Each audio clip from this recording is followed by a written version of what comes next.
Ito yung order ko ng Friday. Ayan, ang order ni Rosemary de la Cruz. Ayan, napakadami niyang order guys kasi reseller na siya, meron pa siyang ibang reseller. So 'di ba, napakagaling.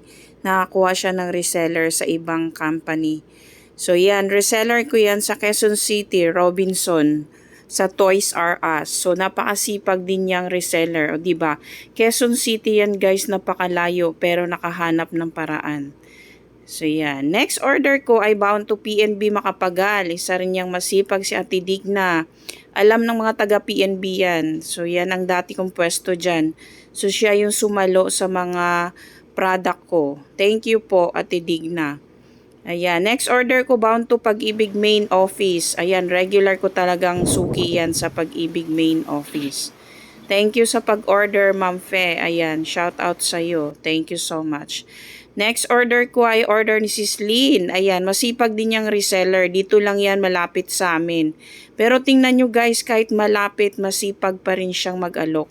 'Di ba? Kasi pag gusto mo yung sideline, kung gusto mong kumita, ayan talaga, marami talagang paraan. Hindi ka mahihiyang mag-alok sa iba. O 'di ba? Next order ko ay order ni Bernadette, yung kasumba ko yan, and order ni Teacher Nunez. Thank you!